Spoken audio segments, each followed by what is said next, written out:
Assalamualaikum warahmatullahi wabarakatuh. Salam sejahtera, namo buddhaya, salam kebajikan.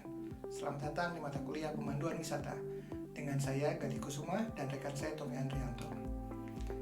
Pada mata kuliah ini kita akan belajar banyak hal. Yang pertama, Anda akan belajar bagaimana memahami lingkup kerja pemandu wisata. Yang kedua, Anda juga akan belajar bagaimana menjadi pemandu wisata dengan cara yang menarik, terstruktur, dan informatif. Yang ketiga, Anda akan juga belajar bagaimana memberikan pelayanan perjalanan wisata yang profesional seperti layaknya para pemandu wisata profesional.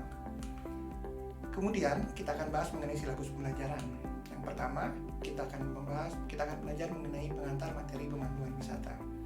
Kemudian kita akan belajar teknik memandu wisata. Jadi kalian akan belajar bagaimana caranya menjadi pemandu wisata yang profesional dan kemudian reliable yang bisa diandalkan oleh wisatawan. Kemudian Anda juga akan belajar bagaimana mengelola perjalanan wisata dari mulai awal sampai kemudian wisatawan pulang kembali ke negara asalnya. Yang keempat, kita akan belajar juga bagaimana seorang tour guide atau seorang pemandu wisata memberikan penanganan risiko dan keluhan pelanggan. Bila ada risiko di lapangan, bagaimana menanganinya, dan bila ada keluhan dari pelanggan, bagaimana kita menanganinya. Yang kemudian yang kelima, Anda juga akan belajar mengenai menjadi pemandu wisata di era digital.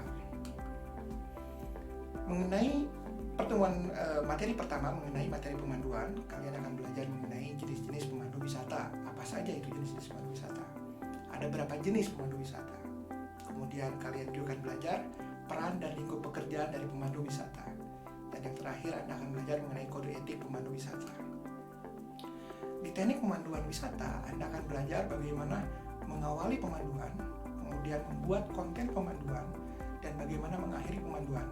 Tidak lupa, kita akan belajar mengenai teknik verbal, yaitu sikap tubuh kita, dan non-verbal, bagaimana kalimat kita digunakan untuk memberikan pemanduan pada wisatawan.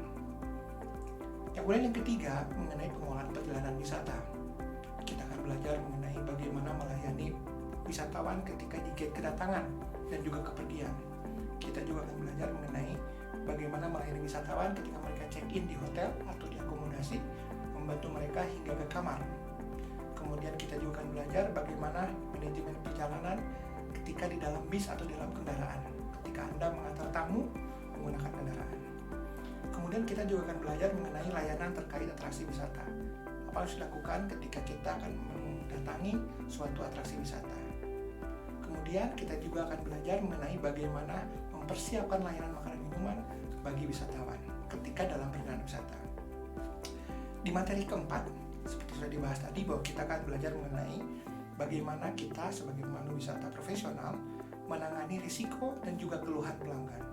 Termasuk diantaranya memastikan keamanan dan keselamatan tamu selama perjalanan, kemudian menangani bila ada kecelakaan, kemudian menangani bila ada kehilangan barang, kemudian kita juga akan menangani bagaimana bila tamu sakit atau bahkan meninggal, dan kemudian menangani keluhan pelanggan. Apa yang harus kita lakukan untuk membuat wisatawan kembali ceria, kembali senang.